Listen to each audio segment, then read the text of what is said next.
It's Monday, September 22nd. You're watching the Hammer Daily here on the Hammer Betting Network presented by FanDuel. I'm your host here, Jason Cooper, alongside my producer, Mike, for today. We got a great show going on today. Sammy P is going to jump on first. We're going to be talking some NFL, recap week 3, talk about what we believe in, what we don't believe in, some of the biggest storylines coming out of this week. Then we got Corbie Craig coming on the show, talking some college football stuff. Recap of week 4. Maybe we'll make fun of Arch Manning in Texas for, I don't know, kind of like bullying too hard that Sam Houston game. I don't know how I felt about that one. Arch Manning running in for a touchdown, then like flexing on a team that's like maybe one of the worst in the country. Like, grow up a little bit, Arch. Grow up. Anyways, finally, Judah Fortgang's going to be on the show talking to Monday Night Football. So really excited. Really looking forward to that. Going to be a good show today. You guys know the drill. Do us a favor. Head down in the comment section. Smash that like button. Drop a comment. And subscribe if you are new to the show. Chosen, I see you in the chat. Italian Mamba, I see you in the chat. Where is my Monday coffee? I finished it. I had a very busy weekend. I was so hungover on Saturday. I had an engagement party. And I'm still feeling it today, so I don't know if you guys can tell. Maybe I'm getting a little sick. But yeah, do us a favor, smash the like button if you haven't already, and keep the comments flowing in the chat. All right, I see you guys chatting around here. Mike, how was your weekend? It was good. Watching football, or what were you doing? Yeah, I watched some football. Unfortunately, the Patriots messed me over on a ticket, but we're good. How was your weekend, brother? It was good. I took Jeff Nadeau's advice, decided not to lodge myself on the couch on Saturday. Yeah. Went out. Again, engagement party, great time. Big karaoke guy. I don't know if you like karaoke. But I love karaoke. Karaoke is my go-to. Keep me away from the mic when Pink Pony Club comes on. So it's just a ton of fun. Yes, sir. Sammy P's going to be on in just a minute. But before Sammy P comes on, I'm going to talk about this with him. I sent you that Twitter link if you can pull it up. Yeah. One of my biggest takeaways from this past weekend of NFL is like the kickoff coverage stuff. And specifically, I was watching a lot of the Rams game. I was watching a lot of that Panthers game, and they were absolutely cooking off the kickoffs. I don't know if you were watching the Rams game, Tank Bigsby was struggling at any point in time to receive any form of a kick. It seems like kicking. A lot of people made like the touchback rule and these new rules. They made a big deal about it, saying like it's going to limit offenses, like less yards. It's going to be easier for teams to score. But I love when the NFL implements new rules because it creates new problems for teams to solve. And the sharpest teams set themselves apart from each other. And we see the Panthers and the Rams have obviously, I don't want to say have solved kickoffs, but have like made the most of these new rules and used it to their advantage. Like the knuckleball kicks that Cardi was kicking for the Rams, even though they lost that game, they really should have won that game. But it gave them gives that defense such a massive boost. Those extra 10, 15 yards sometimes. So yeah, I thought it was interesting. I'm curious if anyone else noticed those kickoff changes, because like anytime I wish we had a compilation of Tank Bigsby trying to retrieve the football, because it was brutal stuff. It was brutal stuff. I think Sean Syed on Twitter put out a good video of that this morning as well. If you want to go check it out, he does some stuff for PFF. It's pretty good. It's pretty good. Before we get into Sammy P, just want to quickly let you guys know, if you are like me and you're not able to pay attention to every single game in the NFL, Monday morning, you're trying to figure out who got hurt, what happened, the best thing you can do is have a coffee and open up the Hammer newsletter. Easily digestible information when it comes to the NFL game, NFL week that was, NFL injuries. Great way to try and get ahead of the betting market. Monday newsletter covers all of that for you. It's a must read for anyone betting the NFL. You can find it right now on thehammer.bet. It's live. It's a great newsletter. Guys who run it do a good job with it. Suma's takeaways are always good to read. So anyways, let's get into the show. We got Sammy P coming on. He's the host of Bet Sweats. He's a bettor, and you can find him at the Chicken Dinner Podcast and on Fox Sports as well.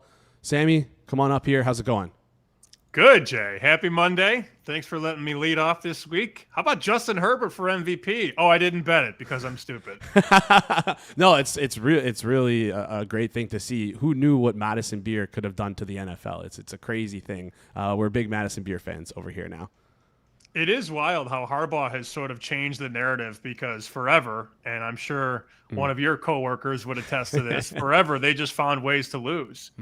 Slip on the banana peel, find a way to lose games, and they are finding ways to win with Harbaugh, which is very, very strong. And this is a team that I think a lot of people were hoping they could take that next step to challenge the Chiefs, but really the Chiefs are challenging the Chiefs. And to win 3 in a row, you and I were texting, earlier today, to win all 3 games against 3 division rivals is about as good as you can start in the NFL. Yeah, absolutely. Like I didn't realize when the season started, I didn't look at the Chargers schedule, but whose idea was it to give them that Brazil game into like 2 divisional opponents? It's like, and the Brazil game was against the divisional opponent. It was just crazy stuff, and it's like good for the Chargers for weathering the storm. I know Jeff is going to be coming in here. He's going to be on Circle Back today. He's going to be super excited. I wonder if he's going to wear his Madison Beer shirt. It's a good time. But let's talk about the Chargers quickly. They've definitely cemented themselves as the favorite in their division. Like you mentioned, the Chiefs are kind of hurting themselves. The Broncos, their offense looks so flaccid that no matter how good their defense is, it's really tough for them to see them win as many games as needed to win this division.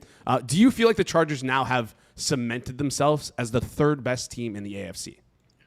From a power rating standpoint, yeah. I mean, it has to be them. I'm looking at odds to win the AFC, Bills, Ravens, Chargers, so that makes sense. And then the Colts on line 4, which I don't think anybody saw coming, especially Brian Dable, right? Yeah.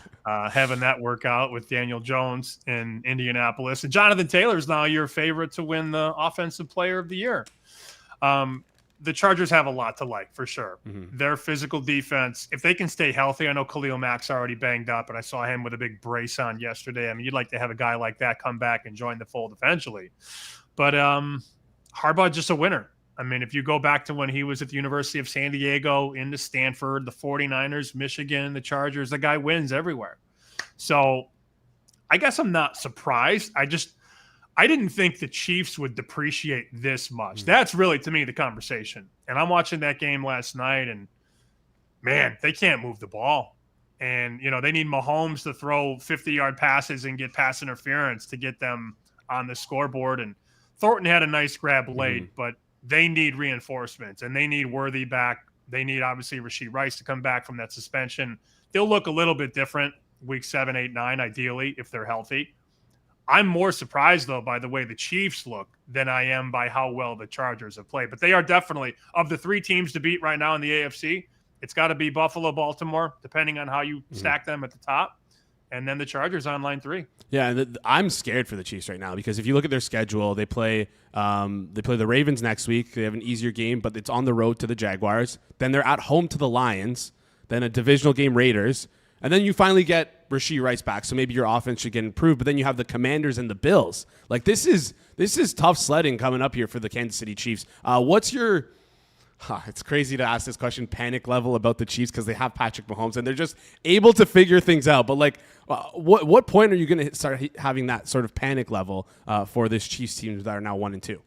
If they lose the next 2 games, I will panic. And I was kind of shoving Chiefs to make the playoff bets in a lot of my stuff last week. So they go 0-2. They were minus 190. So I thought, okay, not a bad time to buy in. And then they win, and I checked the price this morning thinking, ooh, CLV. I'm kidding, obviously. Nothing closes when there's a whole season. Minus 200. So I gained myself 10 cents on my minus 190 bet that I was parlaying with things like Ravens to win the division and things like that. Look, this game in week 4, the line opened 3 in Vegas. That's it. Baltimore minus 3. And I know some sharp guys that took 3. Yeah. So we're sitting 2.5. I see FanDuel still at 3, but a lot of books are 2.5. If Worthy plays, and that's the assumption that Xavier Worthy is going to play for this game, what do you think the books are going to need on Sunday when Baltimore is a 2.5 point favorite at Kansas City? The sharps are going to be on the dog catching points. They're going to love to get back to 3 and take 3. I think a lot of people are going to wedge Baltimore money line, Baltimore 2.5 in their parlays, and just be careful with that because this is when Kansas City is so unwanted. Yeah, that's when I'm intrigued. Yeah, that's when I want to get involved. If they lose this game, the sky is not falling. But if you start 1-4, That can't happen. That cannot. Tough road to come back from. It's like the old adage of like Chiefs always under 3 points. It's just like an auto bet. Like I'm actually kind of scared right now, but you're going to maybe slowly convince me later on the week if we still see that 2.5 remain. Let's talk about flip over. You mentioned the Colts here, and I want to talk a little bit about the Colts because my God, what I feel like I'm in a bizarro world seeing Daniel Jones like absolutely cook and lead an offense, and that looks good. Are they like the most shocking storyline team to come out of this offseason 3 weeks in? And are you buying them? Like, have they shown you enough to say, you know what, maybe this offense could fat tail into like a top 10 offense this year? It's hard to buy now because now everybody's like, oh, yeah, maybe they are good. Joe and I did a segment last week on Bet Sweats. We were buying and selling 3 teams, and I put the Colts on line 1 buy. Now they were 2-0 at that point, and I thought they were still a little undervalued because they were still plus 150 to win the South. And then you watch that, and you watch the Texans again to have no answers on the offensive line. The Titans are god awful, Jay. 37 points. How about Joey Sly, the kicker, has 30 of their 37 points? That's crazy. Bad. So really it comes down to Daniel Jones or Trevor Lawrence winning the middest division maybe of all time. I do buy them. I mean, it's hard to sit here and act like that's a bold take when they're 3-0, but I just think we have to look at how Shane Steichen finally has his fingerprints all over this team. This is a physical, slap-you-in-the-face offense with a good offensive line, a strong running game, and if you can run the ball, you can do anything. It's the epitome of the NFL. A good offense runs first and then sets everything else up through the run. And Daniel Jones is just hitting open receivers. It's very simple. Like he's in a clean pocket, and he's throwing to guys that are open. Anthony Richardson could not do this last year. He was completing less than 50% of his passes in 11 starts. So they were very easy to stop. You just put 8 guys in the box. All right, Anthony Richardson, beat us down the field. Couldn't do it. Daniel Jones, I think we have to get over the fact that, you know, is he good? Is he? Well, it doesn't matter. As long as he hits open targets and protects the football, they're going to be a playoff team and they're going to win this division. But Steichen ball, offensive line, very strong. He's got the running back in Jonathan Taylor, who I mentioned is the POY favorite right now. And he clearly went into the front office and said, look, AR-15, this ain't working. Get me a guy, get me a warm body that can complete maybe 60% of his passes or better, and I'll show you what we can do. And they are doing, for sure. Yeah, no, I feel like I feel like an idiot for thinking about fading this team coming into this season, like losing faith, I guess, in Shane Steichen, who you kind of forgot how good of an offensive coordinator he was, or how good of a play caller he is. Just dialing up simple stuff for Daniel Jones. Just all, like you said, Daniel Jones, just make completions. Get the guy the ball. That's it. Get the guys the ball. We'll tell you where to look, tell you where to read, go through your progression, get the guys the football, and he's been able to do that. A couple more teams and reactions I had to this week. Let's stay in the division here. The Texans. I know you kind of skipped over them when talking. They look terrible. Like C.J. Stroud, it looks abhorrent. Their offensive line predictably looks like one of the worst in the league. They started the year off 0-3. Are they like already down and out? Like, what is their saving grace here? Some people thought maybe, I know it sounds silly, but when Christian Kirk comes back, it could maybe add an extra element to this offense because it was just Nico Collins and everyone else. That seemed to not be the case this week. So like, what's their out this season? Are they just going to be a bad team that just slightly misses the playoffs this year, and it's just another disappointing season for the Houston Texans? You can't block. Yeah, there's no blocking. They can't pass protect. They can't run block. And I feel like I've watched more Texans than I'd like to admit in 3 games this year, but I've had to see how bad it is, you know, in real time. I feel like every time I watch them, it's 2nd and 8, 3rd and 8. They put themselves so far behind the chains on all of these drives, and it's alarming considering how high the stock was on C.J. Stroud 2 years ago when he's coming in, lighting the league up. You know, there's always that second-year regression, I think, for a lot of quarterbacks because the league has tape on them, and the league can study all offseason what these guys do well and what they don't. Clearly, that's played into it, but they have no time. I mean, he's taken the ball, and within a second and a half, there's a guy in his face. in a lot of these plays. The schematics are bad. The play calling is bad. Stroud hasn't been good either, but it all starts with the offensive line. I would grade right now the Colts as an A on the offensive line, and the Texans get an F. You can't block, man. You can't do anything, and that's the issue. I mean, they're 7-1 now to win the division. I'm not interested. You know, we always talk after 2-3 weeks. Who are you buying? Who are you selling? Oh, you could buy the dip on the Texans. No, I'm good. I've seen enough. Yeah, I've seen enough, and I feel bad if you had to watch that game like this week against the Jaguars, because it was just like it was literally the battle of mid between them and Trevor Lawrence. CJ Stroud, Trevor Lawrence, two quarterbacks who we all had high expectations for coming into their careers, and it's just been like super disappointing. Like, don't even get me started on that Jaguars offense. What's wrong with Brian Thomas? Why aren't you using Travis Hunter? What the heck's going on here with this division? It seems like the Colts are the team, and they've I'll tell you what's going wrong with Brian Thomas. He's got Shane Waldron running the passing game. It's true. It's true. It's Dude, true. It's crazy. He left Seattle, and JSN started to go off. He leaves Chicago. Look at the year Roma Dunze's having so far, leading the NFL in touchdown catches. He's going to fly over that number, knock on wood, if he stays healthy, for receiving yards. I think you and I talked about this. 850 and a half. Yeah. He stays healthy, he's going to get 1,000. He's going to be a 10 touchdown receiver this year. So Waldron leaves Seattle. JSN goes off. Leaves Chicago. Odunze's having a year. Goes to Jacksonville, and now Brian Thomas is on the side of a milk carton. Shane Waldron is the problem. Shane Waldron is the problem. When he gets fired next year, heading into next season, I got to set myself like a reminder on my computer. Buy Brian Thomas Jr. everywhere in the offseason. All right, let's flip over and talk the Browns, because they poured a lot of cold water on this hot Green Bay team. I was out here saying Green Bay is the best team in the NFC. They look incredible. They look unstoppable. That defense, how can you beat that defense? Jordan Love, he's playing, I think, what are people calling it on Twitter? Ethical football, where he's just absolutely spreading it, shooting downfield. And then this week comes. Average depth of target was in like the ones. He looked terrible. This Cleveland defense really came to play. So kind of takeaways on two sides of the ball here. Were we like just simply way off on the Cleveland Browns defense, because they look really, really good? Were we too low on them? And then the Green Bay Packers, how do you feel like this loss impacts them in your power ratings? I never elevated Green Bay to a top 3-4 team like some people did. I thought they were nice wins, but they were also both at home. You had the Parsons juice week one. It unleashed their entire team. I mean, they looked possessed week one, and that'll happen when you make a move like that. Everybody's fired up. The fans were going nuts. I mean, that was a hostile environment, and Green Bay's never easy to go in and win if you're on the road. Then they get Washington. We found out Jaden Daniels was not healthy, and that's a short turnaround for Washington. So it was a very easy slate for them to start. All right, we're going to get the Lions at home. We got Micah Parsons. Then we'll face Washington short week at home on a Thursday night. This was their first road game, and the first time that Jordan Love couldn't hear himself think, obviously. Mason Graham looked good too, man.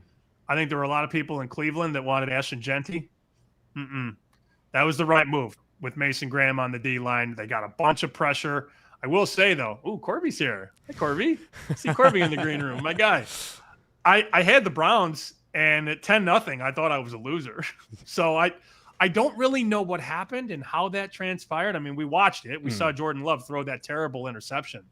They had like a 95% chance to win the game and lost.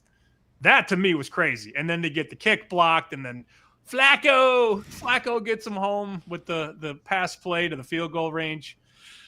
I don't know how it happened. I was happy to hit Browns. I was never thinking Green Bay was the best team in the NFC. That quarterback, though, leaves a lot to be desired, man. Do you trust him to win playoff games, multiple? I don't know. I don't think I can. I did last week. This week, I don't know. Maybe I'm just too reactionary when it comes to the NFL. I thought, I don't know. I thought maybe it was just a mix of me being too high and like just too low on this Browns defense. Like, I thought they played really well. Well, I don't know. I mean, nobody's going to get through Mac Jones and Tonjes and McCaffrey. I mean, how do these guys keep finding ways to win? Oh, because they're well coached. Yeah. Believe it or not, coaching matters, and Robert Saleh has done a lot with that defense. I mean, they're so much more prepared. If you go look at some of the defensive breakdowns last year, pre-Saleh, and look at how they play now. Now, granted, they haven't played the greatest offenses in the world, and they will struggle sometimes this year when they're up against it from an injury standpoint. But, I mean, that's a team that just knows how to win. And I think Green Bay Green Bay knows how to win in the regular season, clearly with LaFleur. Yeah. But I've always thought I need to see it in the postseason where they've had chances to win, but just haven't done it with this quarterback. So that'll be the theme of the season. Can Jordan Love be better in the playoffs? We don't know. We'll find out. I think the biggest factor is when does Toyotathon start? Does anyone know? That was when does Call of Duty come out, by the way, for Kyler Murray? We got to get a list of these things in the NFL where it's like these random events that seem to just amplify or absolutely destroy some quarterbacks. Last question here is going to come in about the Eagles. We saw some last minute heroics or heartbreak, depending on which side of the game you were on, for the Eagles and Rams. The Eagles, I want to say the Eagles were impressive that game when they were playing from behind. But my problem with this team is that in neutral and winning game scripts, their offense just looks so flaccid and boring. When they're forced to throw the ball downfield and push downfield, that's the Eagles offense I want to see and I like to see. So, like, what is your trust meter with this team, with the Eagles? Just because, like, I just don't trust them to look good when they're winning, but it seems to work for them. I don't know. They're 3-0, so they're happy, right? So do you have like any dissuasion? Or are you worried about this Eagles team at all, or you're full go? You believe they're like one of the best in the NFC? They're the champs and they haven't lost yet. So I mean, it's difficult to be too critical. I mean, we could obviously pay attention to the deficits they found themselves in, especially last week where they're down 19 in the second half and they need Jalen Hurts to throw him back into the game, which a lot of people were saying on social media, oh, he can't do it. He can't pass. He can't. The guy just wins. That's all he's done is win. I mean, look, are they offensively sexy right now? No, but they have the most indefensible play in the NFL, maybe for one more season with the tush push. Their defensive line is awesome with Carter and Davis. Their special teams are always very solid. And I mean, until you knock them off, doesn't have to be pretty. All that matters is do you win? And they keep finding ways to win. I also don't think I'm going to let this slip. That's 2 flacids out of you in about 22 minutes. That's the word of the day, huh? Flaccid? I heard it. Where did you get the bell from? That's how many crazy. more do you got? I don't know. I think maybe one more. Anyways, let's move on and talk about. I'm flustered right now. Tush push. Wow. I'm flaccid. Flaccid into tush push. I feel like is a crazy jump here. But any strong opinions on the tush push before I show you out here? It is boring. It's boring. It's boring football. Okay. It is.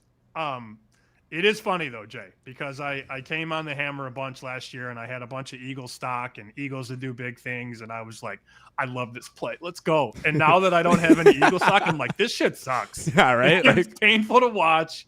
If you're not invested in Philly, you probably hate it. But the champs always get hated, right? Everybody loves the underdog until they become the champ. Yeah. And then we find reasons to take off the champ. Oh, we don't like them, or we don't like this. I don't like the play, especially because they keep jumping off sides on offense. It happened again yesterday. The right guard is literally over the ball, and they don't call it, and the Eagles end up getting a touchdown. It needs to go. It does. But you might as well use it while you got it because they're built that way. Yeah. They're built to do that, and until you take that out of their toolbox, they're going to keep doing it.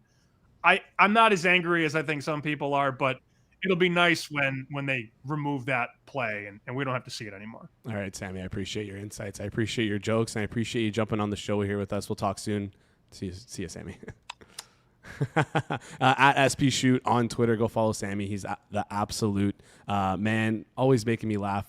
Flustered me there. Apparently I say that word a lot. I got to switch up the vocabulary. Anyways, let's get into Corbie here. Before we do, just want to give you a quick shout out to our sponsors at FanDuel. Football fans, this season you can call your own audible with Your Way exclusively on FanDuel. Your Way gives you the power to adjust lines, customize player props, and create bets you can't find anywhere else for a game-changing experience. So whether you want to bet on how many passing yards, rushing yards, or even touchdowns, you set the line and you get the new odds instantly. Plus, with Your Way, you can even make head-to-head bets by position or player. However you want to play, FanDuel is your go-to app for any snap. Just visit FanDuel.com/forward progress to get in on the action. That's FanDuel.com/forward progress to bet your way. Play your game with FanDuel, an official sports betting partner of the NFL.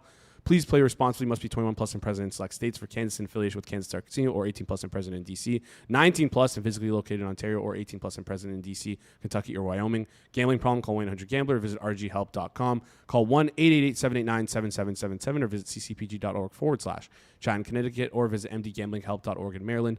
Hope is here. Visit gamblinghelplinema.org or call 1-800-327-5050 for 24/7 support in Massachusetts, or call 1-877-8-HOPE-NY or text HOPE-NY in New York. Call Connex Ontario at 1-866-531-2600 or visit connexontario.ca. All right.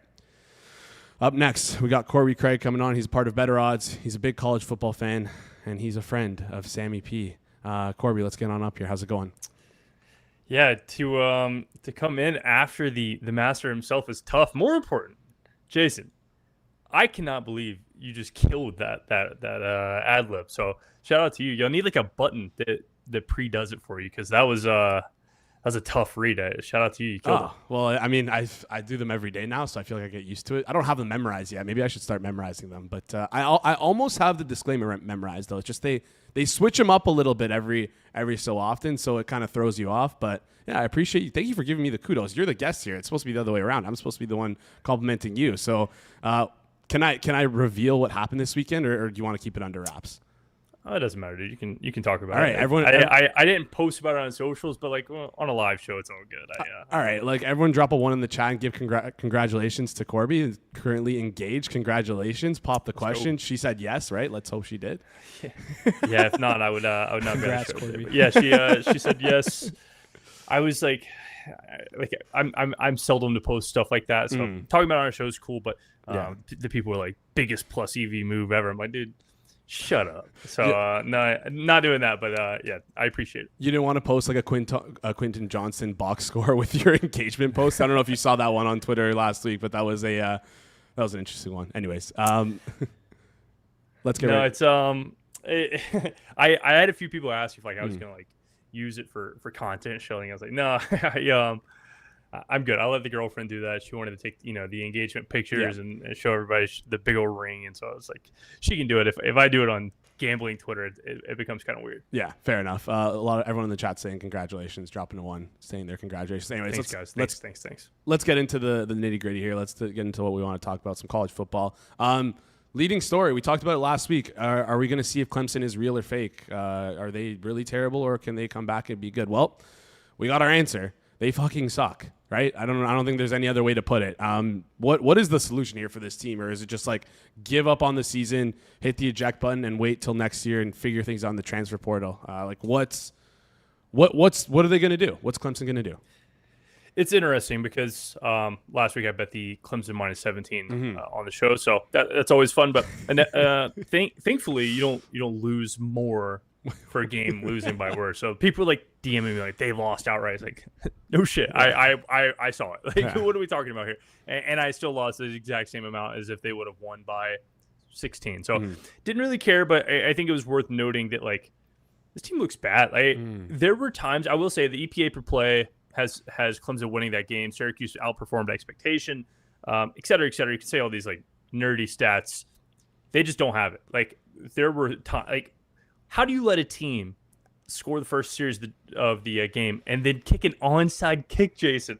Oh my God, that's the funniest thing I've ever seen. So I was glad to see it. I think that if you're going to get punched real hard. It might open up value for Clemson in the future, but I mean, it's tough for me to go back to the well on that one. I will say the one thing that concerned me is, well, I guess there's two things. Is first, Clemson doesn't really hit the portal. We know this year was like kind of the first year, and they still didn't really hit it. I mean, they got a couple pieces, but it wasn't anything crazy.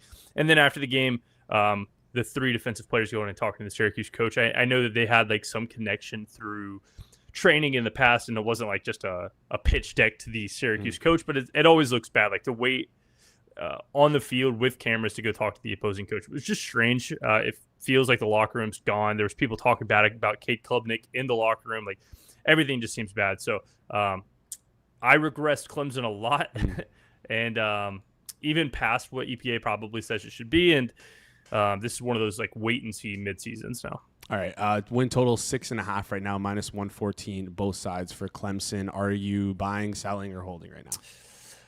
I'm going to wait. I'm gonna wait. Let me see what I make this number.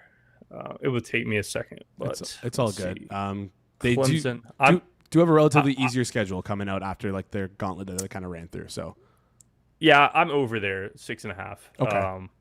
Not gonna bet it again. Like when you make model like how I do, like there's some models that can regress fast enough to be like, oh, this team, maybe we were just completely wrong. But I run with a parachute on my back very often. So usually if there's a team that's just like unbelievably underperforming expectation, I usually don't catch it. And I kind of just describe it. This good thing about college football, man. Like you were just talking about the NFL, there's 32 teams. College football, like if I think I don't know Clemson, I will get a big marker and I'll mark straight through them and I'll say, okay, listen, they look awful, and I'll go to the other 135 teams in the nation.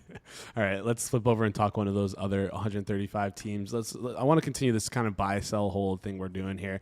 Texas Tech seems like they've separated themselves as a team to beat in the Big 12. Big statement win over Utah after like a gritty opening to that game. Very, very gross, tons of fumbles and back and forth. Right now to win the Big 12 conference, they're plus 280. Are you buying, selling, or holding on Texas Tech to win the Big 12? I would say a current price hold. This was one of those ones where I'm trying to find Byron Morton. Yeah, there we go. 50-1 Heisman, Byron Morton, if you wanted to like try to buy any Texas Tech. Okay. The quarterback for Texas Tech, obviously. Yeah. But yeah, I will say hold at current price. This was one of those teams in the preseason, like you knew they had all the talent in the world. They spent, I think, the third most money in the nation in NIL. Like the ability to have talent was never a question. It was more so like, is this talent going to mesh? Is this going to work? If you lose the first two games, this season looks completely different just from a mental standpoint. So it's worked. You kind of missed your shot to buy cheap when you had the 50-50 shot of it working or not. And now, like we've seen, I mean, Utah wants to muddy up the waters as often as they can, and they did, and Texas Tech still prevailed. So this is the best team in the Big 12. Utah is right there with them, and that was a huge win for a good Texas Tech team. The issue, I don't think that they're at current rate they're going to make the playoffs. I don't think they're a playoff team, but I do think at current in the Big 12 they're the best team. And current price, nothing would hold, but Byron Morton is unbelievable. They throw the football a ton. It would not surprise me if they run his numbers up and try to get conversation for the Heisman. All right, love it. Just want to get our feet dipped into the Heisman water like we do every single week here with you, Corbie. Let's flip over, talk Florida. Like beyond unserious team. I don't know what other words to describe them. Tough strength of schedule coming up. Their win total is currently 4.5 with slight juice to the over. I mean, what do you make of this team? Buy, sell, hold, or is this one of the teams you have like a marker strike through them? Yeah, it's pretty close to a marker. I would say I'm still just like the smallest fan of them. Again, it's one of those things where like I'm not catching up fast enough. But like, what have they lost to? They lost to a South Florida team who has looked really good. They lost to an LSU team who's looked really good. And they held LSU to 9 first downs. And then they lost to Miami, who people could argue it's the best team in the nation current. So I would say from a season win standpoint, like, I mean, you're going to run into the SEC, and that's just never fun. But outside of that, like, I'm not downgrading them maybe as much as a lot of people are based off what they've done so far. Right? This team is uber talented. The quarterback makes some of the dumbest mistakes I've ever seen. Like, run the right side of the field, throw to the left sideline. Just stupid. But outside of that, like, they have all the talent in the world. Yeah. All right. So holding on them or maybe slight buy? I'm getting like a slight buy. It would be slight buy. I love it. Let's see the schedule. They're going to play Texas. That's not fun. But the best news is they have a bye week. I talk about this all the time. After you get punched in the face, you have all the talent. A bye week to reset and then play Texas at home will be the antithesis. There you go. There's a word that's not flaccid of this entire season. I have them 7.5 point dogs at home, which is just not good looks. But that game is going to matter a ton there. All right, let's. I want to talk to you about Texas as well because we saw them kind of. I don't want to say get back into form, but they laid a bit of a beat down on little brother Sam Houston over there. Arch Manning doing like this weird stuff where he's like flexing on one of the worst college football teams in the sport. Do you feel like that they have their swagger back? Is this the exact pick-me-up game that this Texas team needed? Or what are your thoughts on Arch Manning and the Texans? Texas, are we moving forward as a buy? Are they sell, hold? How do you feel? No, I saw this like notion that like Arch got his swagger back. Like, what are we talking about? It was Sam Houston. It would be the most hold. Like if you thought they were good last week, you think they're good this week. People were saying like Arch Manning on the sideline had some juice to him. Like, dude, like you're screaming at your teammates up 65 versus Sam Houston State. Like, I don't think people can conceptualize how bad Sam Houston State is. It's great to like go through your schemes, go through your concepts, be able to prove. So like maybe slight buy. We talked about this 2 weeks ago, but I'm not one that's like throwing Arch Manning under the bus instantly. I still think he's a really good quarterback in a really good scheme. Sarkisian is one of the greatest offensive minds I have ever watched. So like I'm definitely not selling this team, but I saw this like Arch Manning got his swagger back, and it's like, dude, if it took Sam Houston to get your swagger back, you need to go play 1A high school football again, because this is not what Texas is going to be. Yeah. All right. I love that. Let's flip over and talk my USC, because I always have to make it about USC on this show. Another strong showing against Michigan State. They didn't cover, but like gave up a touchdown late, which kind of Michigan State was able to backdoor there. But now this is like the 3 weeks I've been circling on the calendar heading into week 5. It's the gauntlet of the schedule. Illinois, Michigan, Notre Dame, tough games coming up this week. I think I said Illinois, Iowa. Are you buying, selling, or holding USC heading into week 5? Like, what's your opinion on the team right now? Yeah, it would be a USC buy. Parker at Stats of War on Twitter, I know he's been on a couple of the Hammer shows. Yep. Has a free site for EPA per play, and USC will stand out to you. They are 3rd in points per drive. They're 15th in quality drives. Like this offense, don't think it surprises anybody just based off talent, but like even with the high expectation, they're still overperforming metrics. So offense looks good. Defense always is kind of a worry out there in the on the coast, but they haven't had anything to prove yet. And so just based off talent and merit, I'm going to go with maybe their defense is decent, but their offense is plenty fine to win football games. Yeah, Jacoby Lane, Malachi Lemon, both great wide receivers. Let's put some respect on their name. I have you for a couple more minutes here. Let's talk the biggest games of the week. I want you to rank them from most interested in and least interested in for you. And it could be interested in just to watch. It could be interested in to try and extract as much information out of them as possible. All right, the big games are where to have it here: Oregon at Penn State, the whiteout game for Penn State; USC at Illinois; LSU at Ole Miss; and Georgia at Alabama. I think those are 4 of the biggest games of the week. Rank them for me. Which ones are you watching? Which ones do you care about the most? All right, give me one at a time, and then I'll rank them. Oregon at Penn State. 4. The whiteout's great. I think the atmosphere is great. It's one of those games where you have to bake home field advantage a ton. And I'm just like, I'm not the biggest proponent of home field advantage, but the whiteout is ridiculous. Inevitably, I think it's going to be a snoozer. I think I talked about this 2 weeks ago when we asked about this game. I made it 47. I see it opened way higher than that, so it would be under, and that kind of tells you why it's last on my list here. A snoozer. All right. USC at Illinois. 3. I think Illinois are bums. I think USC is going to walk through this game. We saw it last game. We even saw it in the EPA per play in the Illinois Duke game. Like they won that game by 20, and it probably should have lost by 20. So this is I guess it could maybe be 2 if you want to say like maybe this is Illinois' statement game, but I think this is going to be the Trojans just kind of walking over them and playing with their food. Hopefully. But, like, you never know, because this is, like, the biggest bounce-back spot for this Illinois team where it's like, yeah, you just got your teeth kicked in last week. So, like you said earlier in the show, if you're going to get punched in the face, get punched in the face really hard, get knocked out so you can get back up and move on. LSU at Ole Miss. This was tough. We'll go 2, and we'll go just perfectly in order somehow. That wasn't on purpose. We'll go 2. I think LSU's offense has kind of been graded high by like all of these guys who watch football and understandably so. They have what is probably going to be the number 1 pick in the draft, a quarterback. They have all the pieces. They still have just underperformed expectation in my eyes. Like 9 first downs versus Florida, it just looks worse every single week. They played good versus Clemson, but like, did they have any explosives? Not really. And Ole Miss's defense is going to allow explosives. We saw that versus Arkansas, but they're also going to create a ton of explosives. Like Florida had 23 first downs versus LSU. So this could be a shootout. This should probably be number 1, but I'm going to leave number 1 to the Georgia game. Isn't that where you said? That's where Georgia and Alabama. Let's hear Georgia, Alabama. Jason, there's not many times that in SEC play you get 2 teams off a bye. It seldomly happens. Georgia and Bama off a bye. I still think Bama, if you've heard my talks on Bama, I still think this team is like very fraudulent. They cannot run the football.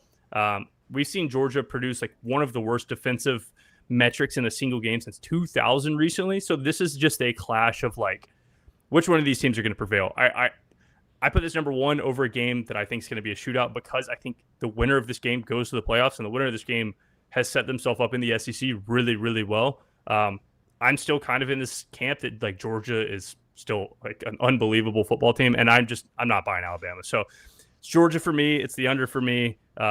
Two SEC teams off a bye. Hey, I think that there's something to be said about when you have a bye week, especially both teams. The offense is always going to benefit more than the defense. Like you can't make that many defensive schemes, but from an offensive standpoint, you can kind of cook up the sauce. So happy and excited to see if Alabama can run the football. My guess, no. All right. Love it. Corbie, appreciate you joining the show. Always a pleasure. You can catch him on Twitter at Corbie BO. Again, a part of Better Odds, college football fan, and also good friend of the show. Corbie, again, congratulations on the engagement. We'll talk soon. Appreciate it, man. All right. See you, Corbie. Great segment there. I'm hyped for this Georgia-Alabama game. It's going to be a lot of fun. But I'm more hyped for this Monday night football game. And guess what happens every Monday Night Football here on the Hammer Betting Network? We do our live watch-along, and we have a great time doing it. It's myself and Rob hosting. Great show. Listen, I don't want to use this as a way to promote the show. We've been like absolutely spanking some anytime TD scorers, upwards of like 10-1, 20-1. Ryan Miller. We got Rashad White late last week. Who did we get in week one? We got someone else really good in week one too, but I can't remember. Anyways, besides the point, you're going to want to be tuning into that live watch along. A lot of fun. You can find it on the Forward Progress HQ YouTube channel. So go head over there, subscribe, ring that notification bell to be notified right when we go live, which is 8 p.m. Monday night for the game. We'll be live for the entire game. Let's talk Monday Night Football, and let's bring up a good friend of the show at Throw the Damn Ball on Twitter, Judah Fortgang. He is a all-around ball knower and a poster of charts that I like to use to manipulate my narrative. So, Judah, how's it going? It's good. I mean, I'm honestly two things. Okay. Number one, I thought you were saying I'm not as excited, and I thought you were going to say not excited for this next segment. No. And here it's like, oh, the watch along. Yeah, That's one piece. The second here is like Luther Burden, man. Oh, dude, I was Boy. 2 weeks Good too boy. 2 weeks too early. I gotta eat crow. Disastrous day for me. And anytime you lose to Jay Coop, it's a problem. Yeah, it's a tough one. I'll maybe get used to it. No, I'm kidding. I was gonna say you had a good week this week. I feel like you had a lot on Trey Tucker. He scored like 3 touchdowns. Like that. Trey Tucker did have a good week. Really, really emerging. Right. And he's been a boy since day one. Yeah, He is the Rashid Shaheed of Khalif Raymond's. That is a crazy comparison. We need like a list of Judah's guys, like my guys that I love hitting these alts on. Also, don't forget to mention Tyquan Thornton, which we also talked about a couple weeks ago. There we go. That's right. By the way, new chair. Comfortable? New chair. We still gotta get a background, but that's coming. I think by next week we should have. We'd be in. I don't know if it's gonna be as like Blue Jay and Toronto centric. Maybe I need to. Bring in some New York love, or maybe we should do the best hits from the SGPs. I like that. Feel like that's the jerseys, best hits of jerseys, like that's like a Dante DiVincenzo jersey, a Dak Prescott jersey, maybe a little bit of Brock Purdy. Love it.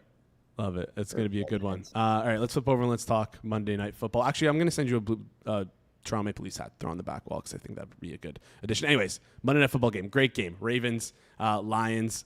A lot of questions for me. Let's start with the Lions offense because like we saw like the two ends of the spectrum for this Lions offense where they really struggled against this Green Bay defense, and then they go around, they play arguably one of the worst defense in the NFL, and the Chicago Bears defense, which was absolutely decimated in corner, and like Lions playing with their food, absolutely destroyed there. So what do you make of this Lions offense? Is it somewhere in the middle? How do you think they're going to fare against this Baltimore Ravens defense? Yeah, definitely think it's somewhere in the middle. Seeing as that's a huge range, just because they hit on a ceiling game of 50 points as opposed to what they scored like 6 or 13 points. I don't even remember week one against Packers. But I see this as a spot where we don't know that much about the Ravens defense, right? The first half of last year, they kind of really struggled. The second half, they were great. It coincided with Kyle Hamilton moving back to deep safety. So not sure that's also a kind of a world of two ends. But I do think I kind of side on we're going to be closer to the Green Bay side of things. I'm really selling the Bears defense. I don't think that changes even after a bunch of takeaways yesterday.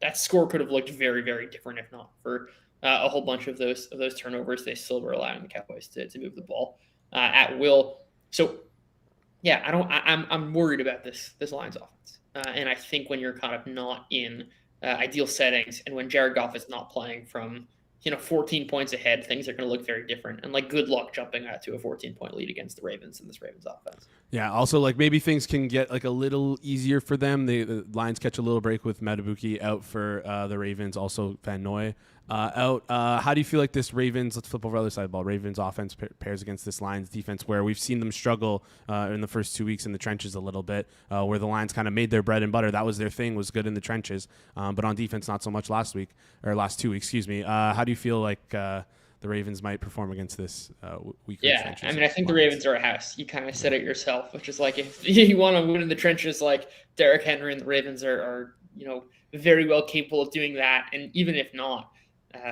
this is a team that can throw downfield with a lot of success. I mean, having DeAndre Hopkins all of a sudden emerge as this deep downfield threat has been kind of a revelation here. They can also win in the intermediate areas of the field as well. And Lamar Jackson scrambling adds a whole other element. They're the house for a reason.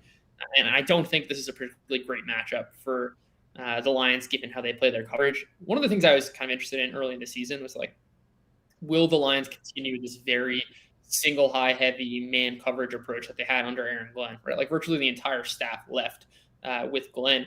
So there was no, necessarily no reason to assume that the Lions were going to stay the way they were. But they have kind of continued along the path of the last bunch of years of the Lions, very man heavy. They're playing single high at a 75% clip. And especially with the man coverage, they just don't have the personnel to kind of defend this Ravens team.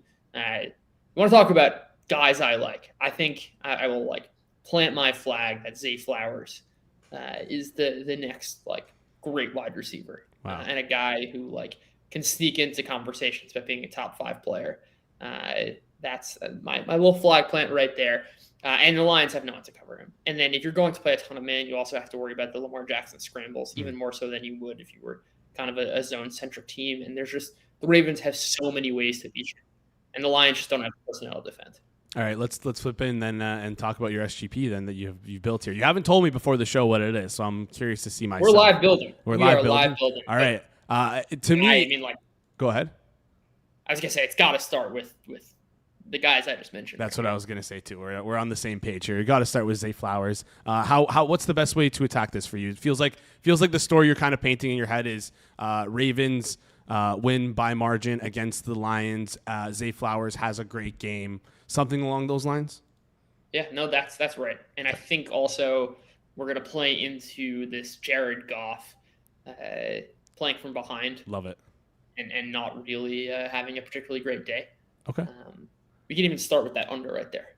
Jared Goff under. So passing props, Jared Goff under 256.5 passing yards. Also, quickly, just a little plug here. If you build this on your phone, you can use FanDuel your way and get that number even lower for slightly better odds. Yeah, you can get those alt unders, which we can't get on the computer, which we have to talk about. But anyways, that's besides the point. All right, that's okay. Let's flip over and talk.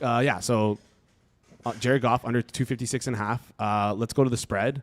What number do we want to get to here? Do we want to get to the 7.5? Do we want to get it? I think we're fine with 5.5. 5.5. Okay. The Ravens have a tendency also to allow some of those teams back in. Although we could go with a 19.5 too, right? We can play that story, and that certainly does dovetail well with the Jared Goff under passing yards here. So he wouldn't get that in garbage time. I think we're going to go with an under 13.5, minus 13.5 here. All right, let's go with the minus 13.5, and then we'll flip over to the receiving yard section. Add Zay Flowers. Are we going to hit the alts here, or what's the plan? Of course we're going to hit the alts here. All right, let's go down. What is it? He's at 72-ish and a half right now for receiving yards. So what are we going? 100 plus, which would be plus 240. Given some of our restrictions, I think we're going to have to go just 100 plus here. Okay, just 100 plus. And that gets us to 14 to 1. And does that cap it off for you? You want to add one more? No, I think we're going to get a little DeAndre Hopkins love too. Okay. 40 yards on a deep pass. All right. Let's add in DeAndre Hopkins there, alt receiving yards, 40 plus, and that'll take us all the way 62 to 1. All right. 61. Love it. Reception. I love it. Just head to receiving yards. Yeah. Here it is. There we go. 40 plus? 40 plus. Yeah. There we go. There 62. we go. All right. How did you cook this one up, Judah? You like this one or? Yeah, I cooked this baby up. All right. 62 to 1. Great stuff. For the audio listeners, we'll run it through again. Jared Goff under 256.5 passing yards. Baltimore Ravens minus 13.5 alt spread. Zay Flowers 100 plus receiving yards. And then DeAndre Hopkins 40 plus receiving yards as well. Judah, I have you for a couple more minutes here. Let's preview a little bit of week 4 NFL. What is the one game or team you have circled on the slate where you say, I want to watch them. I need to see more out of them. I have questions about them. What's that team or game for you? Oh, so many. But honestly, one of the games that I circled early, and I see this game has moved a lot since this morning, was Vikings Steelers. Okay. And I want to see. Basically, the question was like, how bad was JJ McCarthy? And he you jokingly poke some fun at the charts, but like this guy was like really an outlier in the worst possible way on so many of these. And Carson Wentz comes in immediately and just like has an extremely efficient day. Obviously, Isaiah Rodgers stole the show. And again, the fact that the Vikings were playing so far from ahead also contributes to the fact that Carson Wentz had, I think, such an efficient day. So I really want to see what this Vikings offense is like, because I think there's like a huge gap between what we saw from JJ McCarthy early and what this offense kind of could be under a different quarterback. Again, we've seen like Nick Mullins have a ton of success in this offense. Yeah. So I definitely want to see that. And then just like the Steelers defense, right? Like, a ton of turnovers, which is like, I think to be expected, not to the degree that they had like 5 turnovers or something. Ramondre Stevenson lost 2 balls inside the 5-yard line. I don't think it's a coincidence that they're going to force more turnovers than the average team, but I do want to see like, okay, what's going to happen in kind of a neutral state against a quarterback like Carson Wentz? Can we see the Steelers return to almost like our preseason prior of them as like a good down-to-down team? Obviously, they're dealing with some injuries as well. But like, I would really, if Wentz and the Vikings carve them up here, like I would say I'm like officially out on the Steelers. Yeah. And on both sides, this is like not what I expected it to be, but like it's why it's so jarring. It's week 4, and I'm already making these bold claims, but. That's a game I'm certainly interested in. That's the game we play, though, is making these bold claims, right? Like that's the whole reason why we do this stuff. I thought you were going to say Chicago Bears at Raiders because the Bears look so incredible. Caleb Williams looks to be a revelation. All those sorts of things, but I guess not. I think you're right though about this Vikings offense. We need to know a little bit more. And the Steelers defense decimated, not great, tough. Can I bring up one other game? Yeah, go ahead. All right, if the Colts score 40. How would we reprice this game against the Rams? I have no idea, honestly. I have no idea what to make of this Colts team. I believe in them, but like, yeah.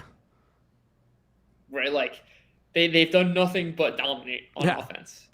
And this to me has like tail written all over it. Like having the kind of frame of mind of if we had the information we are going to have in 6 weeks from now, how would this game be repriced?